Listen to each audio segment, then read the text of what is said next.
দীর্ঘ সমালোচনা আলোচনা পেরিয়ে আজকে রাফসান আর জেফার বিয়ে করলো বেস্ট ফ্রেন্ডকে ভালোবেসে নিজের স্ত্রীর সাথে চিট করে। তারপর দীর্ঘ ওয়েট করার পরে বেস্ট ফ্রেন্ডকে নিজের আপন করে পেল। মানুষ রে বাবা। দীর্ঘদিন ধরে এই সমালোচনা শোনা যাইতেছে সোশ্যাল মিডিয়ায় যে জেফার আর রাফসান দুইজনের রিলেশনে আছে, কিন্তু কখনো এই বিষয়টা তারা শেয়ার করেনি। কিন্তু 2026 সালের শুরুর দিকে এসেই তারা বিবাহ বন্ধনে আবদ্ধ হইল। আলহামদুলিল্লাহ আমি কবুল করি। আলহামদুলিল্লাহ আমি কবুল করি। পাবলিক তাদের উড়াধুরা গাড়ি দিতেছে কারণ রাফসান তার বউয়ের সাথে চিট করছে, এইটা এখন সবাই ধৈরাই ফেলাইছে। অবশ্য আগে থেকে এই ব্যাপার নিয়ে ছিল পাবলিকদের খুঁতখুঁতানি।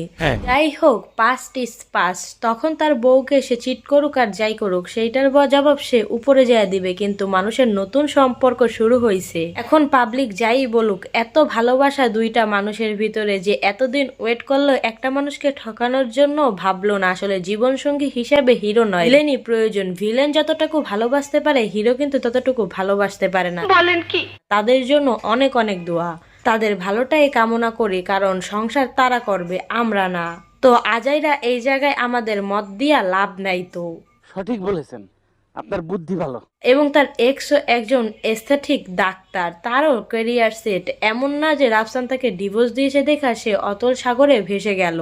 এখন সবার জীবন সুন্দর হোক এতটুকুই আমরা বলতে পারি। নিঃসন্দেহে তুই ঠিক কথা বলেছিস। কিন্তু তার বিয়ে হওয়ার পর থেকে পাবলিক রাফসানের পাস্ট লাইফ টান দিয়া তারে উড়াধুরা গালি দিতেছে। নতুন একটা সম্পর্কে 12টা বাজানোর জন্য উইঠা পইরা লাগছে, কিন্তু নতুন সম্পর্কটারে জানি ভালো মতো রান করতে পারে, তার জন্য আমাদের দোয়া এবং উৎসাহ দেওয়া উচিত। কারণ কিছু উৎসাহ মানুষের জীবনে অনেক এফেক্ট ফেলে। সঠিক বলেছেন। সংসার তারা করবে ভালো মতো, এরকম ভাবে সংসারটা করতে পারলেই হইলো। তাদের ভিতরে যতটুকু ভালোবাসা আছে, ততটুকু ভালোবাসা থাকলেই একটা সংসারের জন্য আর কোনো কিছু প্রয়োজন হয় না। নিঃসন্দেহে তুই ঠিক কথা বলেছিস। What, happily married? আমার তোমার ring আমার কই? ring নেই এখন আমাকে। No, ring দিছি আরে।